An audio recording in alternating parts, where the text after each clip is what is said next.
So when we started creating DC Universe Online, we knew we were going to have this mentor system. And they were going to be able to follow different heroes and different villains who were going to guide them as they're this new hero coming on the scene of the DC Comics. What I love about our game is that Batman and Oracle, they're talking to me. They're not saying another character's name. They're saying, hey, you really helped us out today. That's why we want you to be a part of our team. Try to deliver on the Batman fantasy so you felt like you were Batman or living in that Batman world, you know. So you would go to Gotham, it's dark, there's all kinds of crime and things like that, and only you can save them. You're playing that whole detective role. Really, when you start out the game, you're not dealing with Batman himself except over a communicator. You're really dealing with the supporting characters. You're seeing Robin, you're seeing Harley Quinn. Right off the bat, you see Scarecrow as one of the enemies that you're going to encounter. So we show you Scarecrow in there, and we show all the fear gas and his little minions and henchmen and stuff, and then you actually go and you rescue Batwoman, so you get to see another person of the Bat family along the way. Amusement Mile is actually pretty cool. So it's this big swath area, looks really iconic, cool looking stuff. You got clowns everywhere, you got cops everywhere. Players are battling each other. It's a really, really neat experience. And then you go into the funhouse and it's totally Jokered out. You're totally what you expect to see if you went into Joker's hideout. Robin went in ahead and kind of got tied up, and you have to rescue him from Harley Quinn.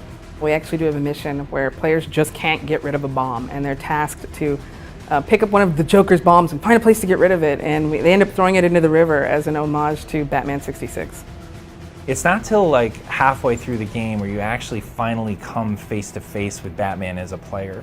And it's very cool because you get to experience this fight from the hero side and the villain side. You fight alongside Batman at the Regal Hotel against Joker himself. He's got bombs rigged up to gas the whole place. They're having a Gotham City Police Department ball there. It's a really pretty epic, chaotic fight that's a lot of fun, and you actually get to help Batman out for the first time. So it's not just Batman, it's the Joker as well. And this is the first time that players are actually going to get to interact with the Batman. They're going to get to either fight alongside him or try and take him on. You know, and all this culminates in the Batcave. Brainiac has dug into the systems of the Batcave and he's using it against the world. At this point, the stakes have been raised from Gotham to the entire Earth. Because Batman is so paranoid and so driven to keep tabs on things and have this control over everything, and Brainiac uses that as an Achilles heel. And you're actually battling your way through it, and you're learning things along the way that things have gotten out of control for Batman. And so you're fighting Omax, you're fighting Brainiac-controlled Bat drones and things like that, and at the very end there, you're actually fighting Brother Eye. He's got beams going everywhere, and it's this whole coordinated effort to stay alive and take him out. It's a really, really tough fight. You have to get in there and root out all of Brainiac's subroutines and restore the Batcave, which allows you, of course, to be one of the few select people who are allowed inside the Batcave. One of my most memorable Batman moments from the comics is actually when Bane comes on the scene and he stirs up all of the villains in Gotham City to try and break Batman down, make him tired, make him weary. And Oracle even comes on the line and says, hey, this is personal. He once broke Batman's back, and we're not going to let him do that to anybody again. So you get to face him down with Nightwing at your side.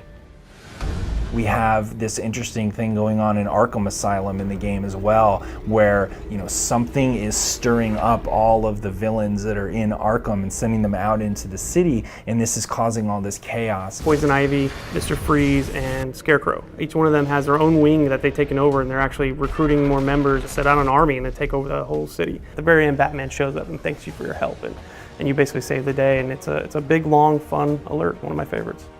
One way or another, the different nuances that I've picked up on the character and the various stories and the interactions have crept their way into the various episodes in DC Universe Online. When I look at it, I kind of know where those things came from, and it puts a smile on my face when I think back on all the years and years and years I've been able to enjoy this character.